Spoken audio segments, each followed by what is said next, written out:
It was a nice sunny afternoon as Yakko, Wakko and Dot were playing outside until they heard something. It was a shaggy dog who looked to be a stray. He was dirty and looked as if he hadn't eaten in days, which left the poor kids feeling sorry for him, and they knew they had to keep him. But when they asked their parents, of course their answer was no. But Mom, he's alone and hungry. Why can't we have a pet? Because we don't have the money for one, and taking care of a pet is a lot of responsibility. But we could take care of it. We'll walk it and feed it and clean up after it. Wakko, honey, you're not fully housebroken yet. And your father and I don't need double the mess. Besides, if you really want to show that how responsible you guys can be taking care of a pet, then you need to show us. How?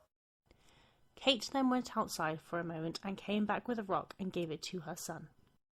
Okay, this will be your training pets. You will do all the stuff that you need to keep it alive for a month, along with your brother and sister helping you out. Got it? They agreed, but Wakko just stood there, not sure of how he could take care of a rock. Later that night, as everyone was in bed, Wakko jumped out of his sleep when he heard what sounded like two puppies howling. When he turned on his lamp, he saw Yakko and Dot standing at the foot of his bed and making the noise, which made him confused. What are you guys doing? What? Mom said to help you with your pet rock, and we're doing that. Yakko replied, as he and his sister continued making the noise. I was waking up in the middle of the night helping. Because we're going to be the voice of your pretend pet. So whenever the rock cries, you got to find out what the problem is.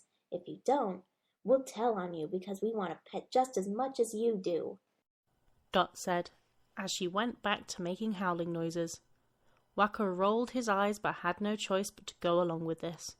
So, after half an hour of trying to figure out what was wrong with the rock, Yakko decided to cut to the chase and get a bottle of water, putting it in his brother's hand, giving Wakko an idea on what it wanted. Oh, he had to go potty. Yeah, and because you didn't figure it out sooner, you've got a mess to clean up. Wakko was in shock hearing that. Well, it's getting late. Don and I are headed to bed. See you in the morning. As they walked back to their room, Wakko stood there staring at the mess that he had to clean up and starting to think over this whole pet thing. The next day was Saturday morning, and that meant only one thing: waking up early for cereal and cartoons. But sadly, every time a cartoon was about to start, Wakko's siblings would start to howl, which left poor Wakko having to take care of his rock by feeding it, bathing it, and taking it for walks. After all that, he thought he could finally relax and watch TV, but as soon as he walked into the living room with his bowl of cereal, he realised that the last cartoon had just finished, and now it was time for stupid infomercials. Wakko couldn't take it anymore. First, he didn't get much sleep, and now this. That's it! Ever since I agreed with Mom about doing this pet thing, you guys have ruined everything for me. Because of that, I don't want to pet anymore. Uh-oh. Wakko got so angry that he took the rock and accidentally threw it out the window, causing it to break. And just as things couldn't get any worse, they heard a sound that no other child wanted to hear. Yo, what was that sound?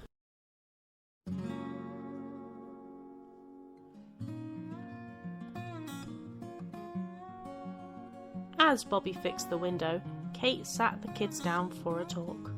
Unbelievable. I asked you two to help your brother on taking care of a pet, but instead you go overboard, leaving him to go crazy and leaving a window to be broken. What do you have to say for yourselves? We're sorry. As Yakko and Dot walked back to their bedroom, Wakko sat there feeling like he was next, and he was ready for any punishment in store for him. I guess I'm not getting a pet anymore, huh? When she heard him say that, Kate felt so sorry for her son, knowing that he tried so hard to prove that he could be responsible. But of course, it didn't work out. So instead of being mad, she sat down and told him this. Wakko, honey, from what your siblings have told me, you did everything in your power to show the fact that you are ready to take care of another living creature. And I'm proud of you for that. Thanks, Mom. After that, Wakko gave it another shot, this time taking care of his teddy bear.